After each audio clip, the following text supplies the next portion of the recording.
Mirasee.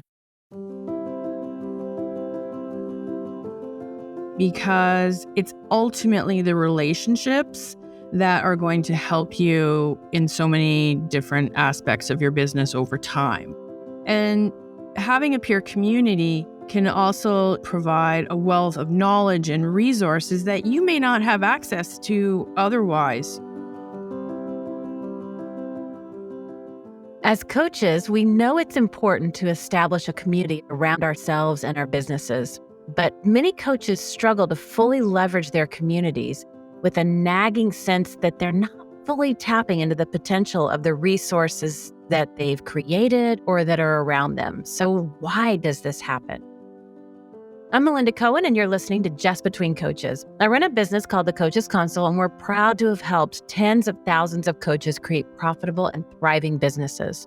This is a podcast where we answer burning questions that newer coaches would love to ask a more experienced coach. So what can coaches do to avoid falling into the trap of underutilizing their communities? It's a challenge that many coaches face. They've built a community, they're not quite sure how to leverage it effectively to achieve their goal. So today I've invited Heather E. Wilson to the show to explore this topic with me.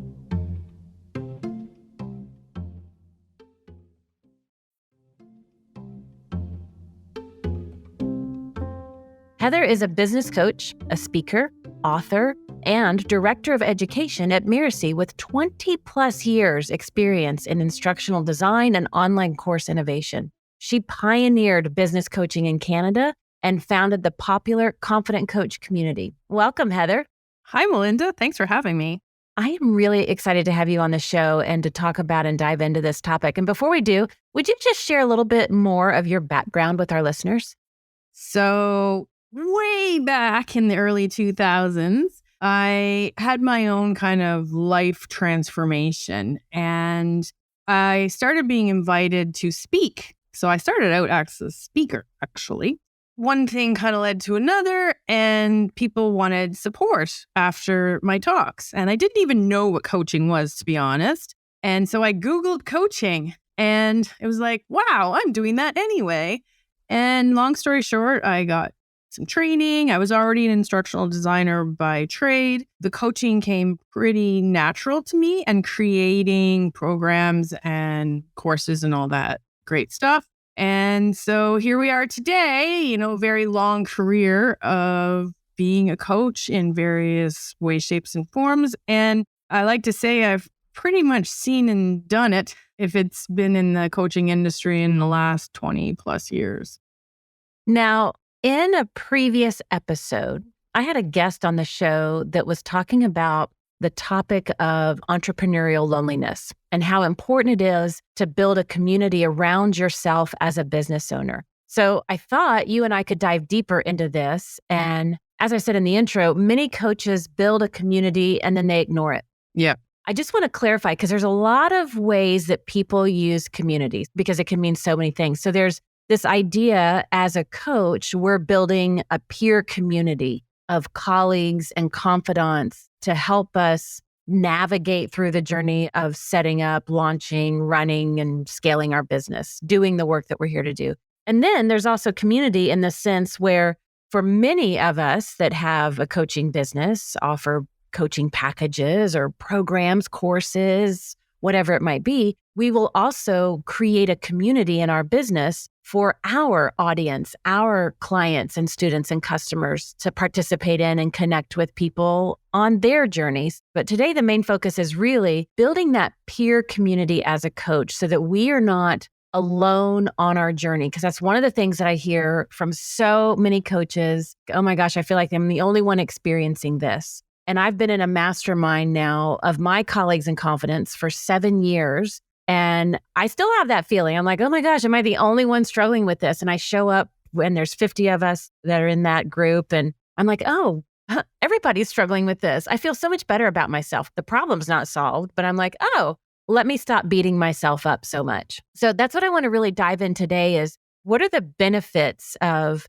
building a peer community as a coach and how can they be maximized? There's so many benefits, so I'll try to keep it to just a few. But the very, very first one is collaboration and partnership, building relationships, because it's ultimately the relationships that are going to help you in so many different aspects of your business over time. And having a peer community can also provide a wealth of knowledge and resources that you may not have access to otherwise. Some of your peers can help you with industry trends and best practices, and even share new tools and techniques that might be new to you. And so that comes down to then, of course, professional development, which many peer communities also provide coaches with those types of opportunities, maybe training or mentorship even, and networking, of course. And then they can also just be a really supportive and encouraging environment, where you can share your challenges, receive feedback and support. Even if that challenge isn't solved in the moment, at least you don't feel quite so alone. And a big one is friendship, right? We all need friendship. Even myself, like years and years and years ago, I met my now best friend in a group that is long since closed, but we maintain this amazing relationship, and she still holds me accountable for things that we're working on. So that's another one, is accountability. And increased visibility and credibility. Active participation in a peer community can really increase your visibility and credibility within the industry. And then finally, there's so many opportunities if you build strong relationships to have joint ventures. And that ultimately will improve the bottom line of your business. Yeah, let's go back to friendship. The list is amazing, and I want to dive into several of these. Friendship stands out because I know for some of the groups that I've been in, some of the gals that I've connected with, like I refer to them as my soul sister. Yeah. For many of them, one in particular that I'm thinking about, we met, oh my gosh, probably 17, 18 years ago now, and we're still connected. And those friendships, they last a lifetime, and it's an incredible part of it. And the mastermind that I've been a part of for the last 7 years, the leader of that, the organizer of that, he said, we have to have a place where we can be messy, where we can just kind of take a big, deep breath, where we can go through the process of learning, unlearning bad habits and all of that. And my mentor that's running this mastermind, when he started it, he's like, who do I want to surround myself? Like, who would I love to hang out with and learn from? And I really appreciated the way he created this community, because it was a lot less of him being the main leader, the person who knew it all. He's like, no, I'm learning along with you, and we're all learning together. And it's been an incredible community. Have you had any experiences like that, or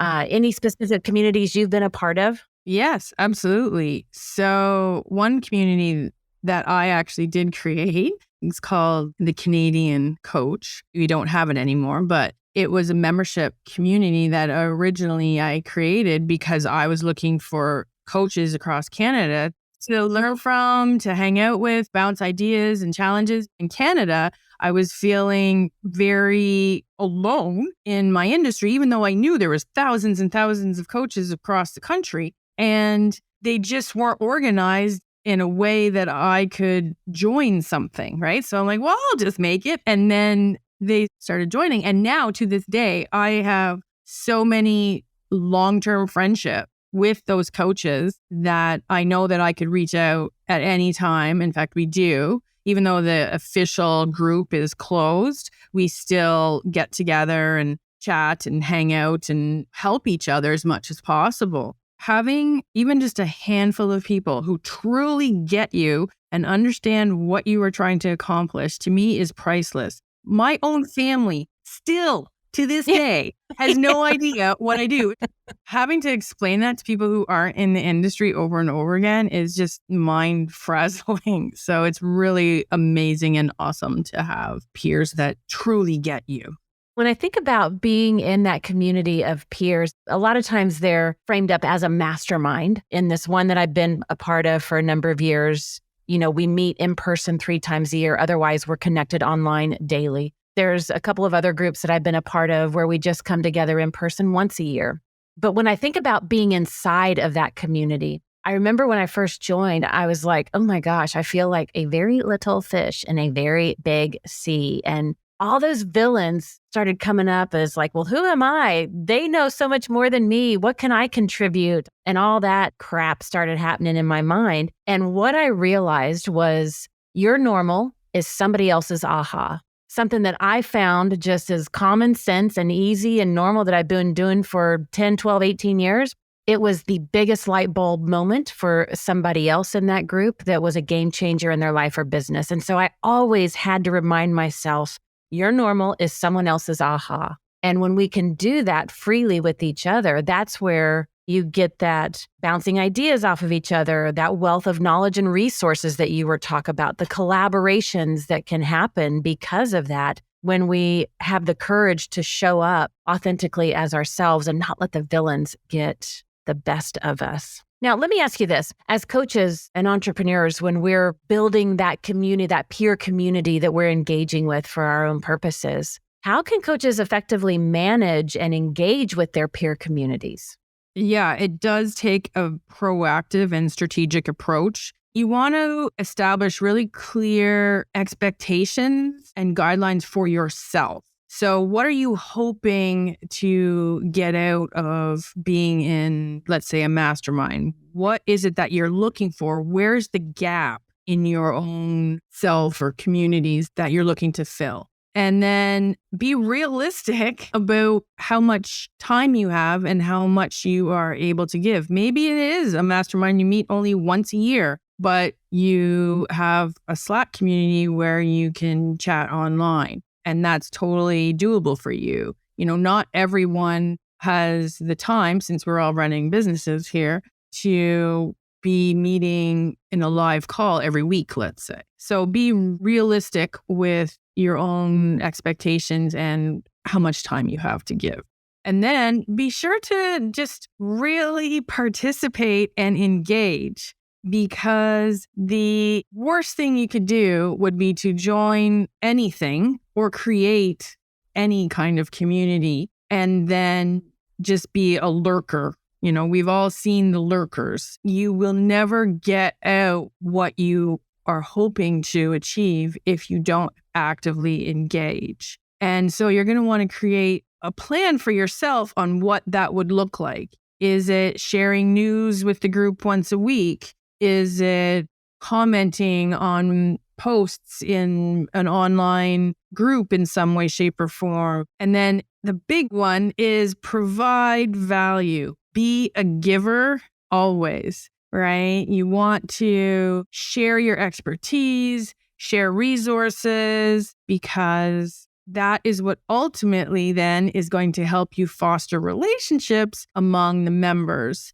And, you know, I always say go deep, not wide. So if you are in a large community, whether it's your own or someone else's, you know, you want to build the relationship with the person in front of you. You're not necessarily going to have intimate best friend relationships with the 100 people, but 5, you could, right? And over time, those will expand and get bigger. So be a giver, foster relationships, set your own expectations and guidelines, and seek feedback too from the members. You know, you can always ask. It never hurts to ask.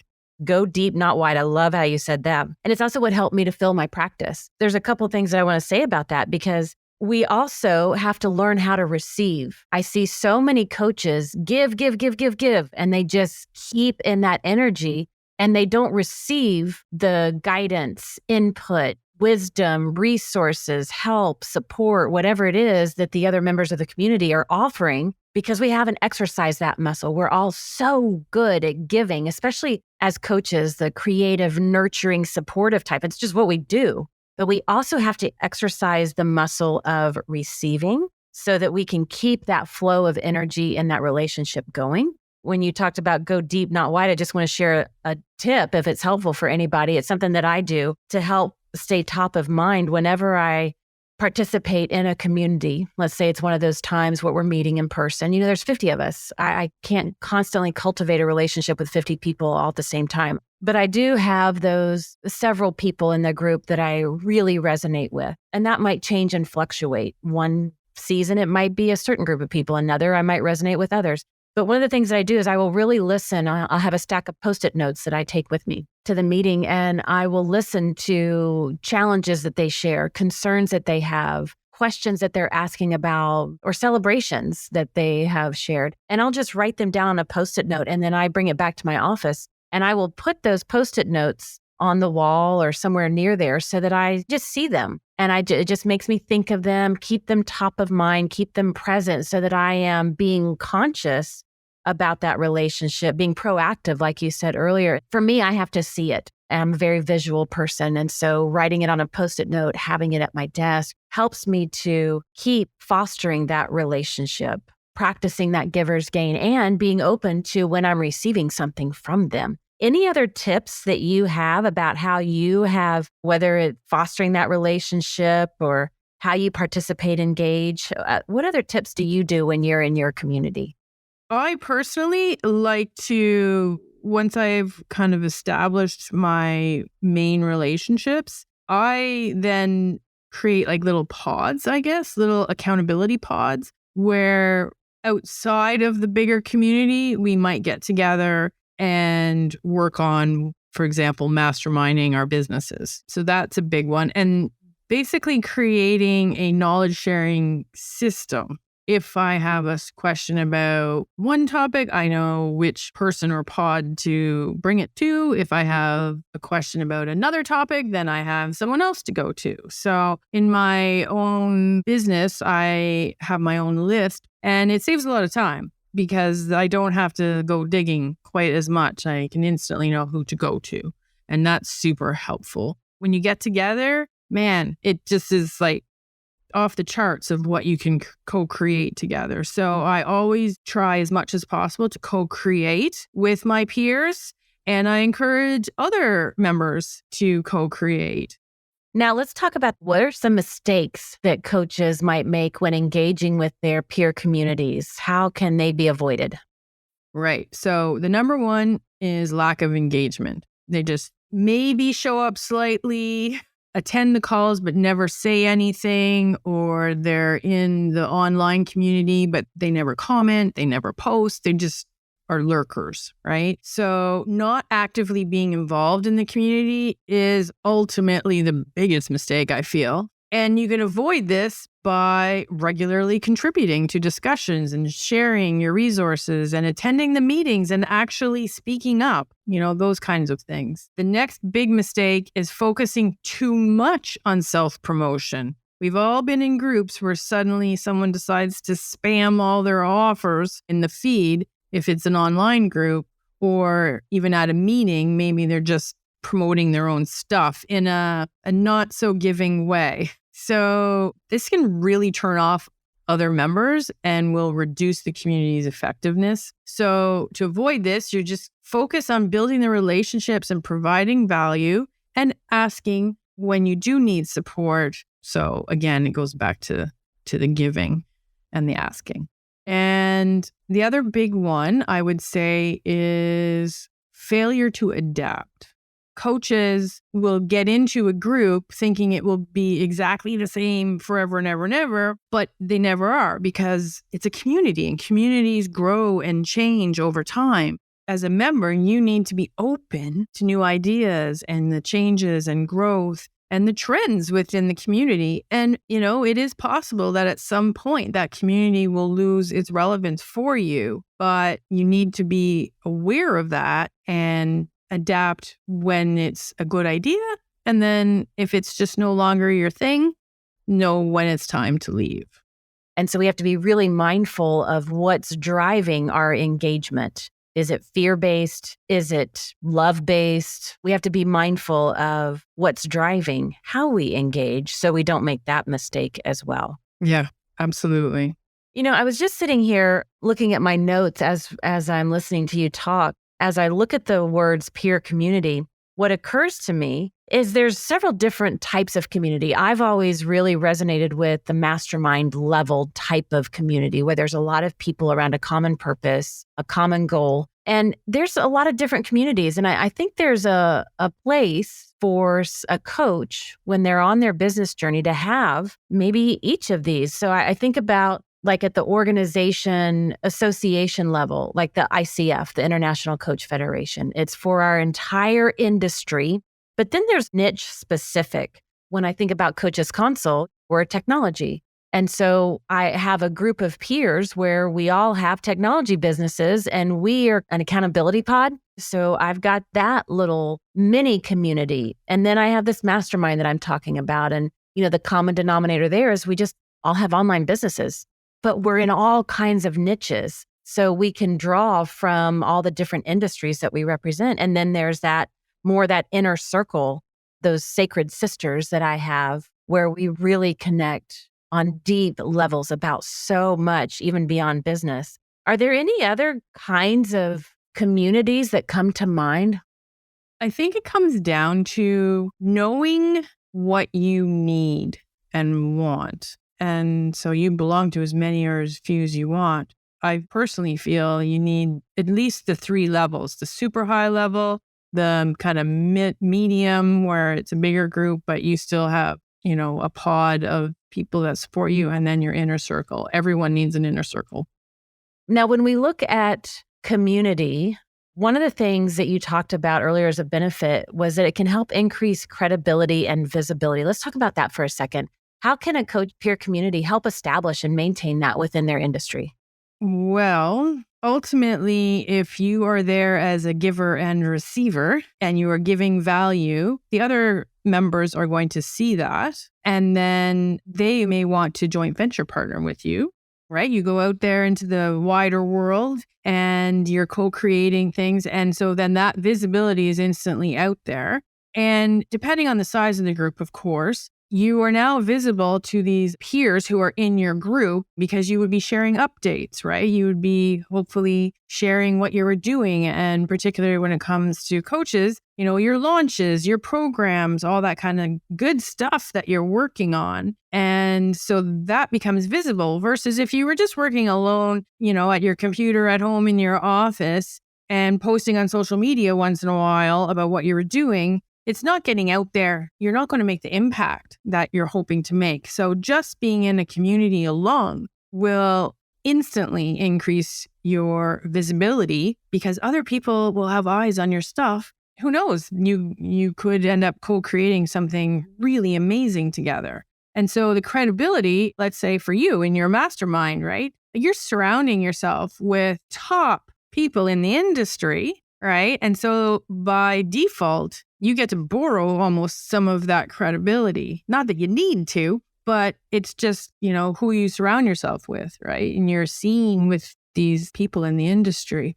And for those coaches who are just starting out, their mastermind wouldn't be at that level, but you always kind of have a few people who are a few steps ahead of you in your peer group. They can mentor you, right? And so every little step helps you get a little bit more credibility and a little bit more visibility. Yeah, and I like what you said, borrow the credibility. I know as I've been in different groups over the past 19, 20 years that we've been doing this, and others got to know me and my work, the way I do work, the unique approach that I have to doing what I do and how I help coaches in their business, they would give me endorsements, right? So if I'm doing a promotion or a campaign or we're going through a launch, it's one thing for me to stand up and say, well, here's what I can do for you. And here's why I think you should say yes to this. But when somebody else can say, oh my gosh, have you experienced what Susie has to offer? Like, this is why I highly recommend it. There's that value that's transferred, the trust that's transferred, the credibility that you said is transferred. Now, let's summarize some of the things that we've talked about today. So we kicked off, you gave us an amazing list of benefits when we talk about building and cultivating our own peer community, everything related to business and friendship and everything in between. And we talked about what do we need to do in order to intentionally cultivate this community of our peers and colleagues and confidants. And the question that we were both asking, and that I've seen so many ask when they create their communities is, who do I want to hang out with? Who do I want to learn with and learn from and bounce ideas and challenges with? Like, who are those people? And let's get us in a room together. We talked about how to engage with that community and being proactive and strategic and all about giving first and don't just be a lurker. And I love when you shared to go deep, not wide. We talked about how we got to exercise our muscle to receive because that's part of being in community. And we even covered some of the mistakes that we might make, whether we realize it or not, whether they're driven by fears or just overenthusiasm or what it might be. And we even kind of got into the different levels of community that you might want to cultivate for yourself or get yourself involved in, and how it can help us to establish and maintain our credibility and reputation within the work that we're doing in the industry that we're serving. Heather, do you have any parting words for our listeners on this topic? Yeah. Ultimately, it's about the relationships, right? It's always about the relationships first, and understanding yourself enough to know what you need and who you want to hang out with. Not just who can help me, but who do you really want to hang out with? Because it's about creating long-term relationships. The group could come and go, but we still keep those relationships for a really long time. And then just stay engaged. The worst thing you can do is just lurk. So stay engaged and be patient, because it takes a while to build strong relationships and build friendships, right? Absolutely. Thank you for listening to this episode of Just Between Coaches. And also a big thank you to Heather Wilson for this great conversation. You can find out more about her at Mirasee.com. That's Mirasee, Mirasee.com. And I encourage you to listen to the precursor to this episode. It's all about entrepreneurial loneliness and community, and you'll find a link to it in the show notes. Heather, thank you so much for coming to the show. Thank you, Melinda. It's been a pleasure. I'm Melinda Cohen, and you've been listening to Just Between Coaches. Just Between Coaches is part of the Mirasee FM podcast network, which also includes such shows as Once Upon a Business and Making It. Mishi Lance produced this episode. I wrote this episode together with her, and Cynthia Lamb is our supervising producer. Danny Eny is our executive producer, and post-production was by Post Office Sound. If you want to listen to upcoming and previous great episodes on Just Between Coaches, please follow us on Spotify, on Apple Podcasts, or wherever you might be listening right now. And if you like the show, please leave us a starred review. It is the best way to help us get these ideas to more people.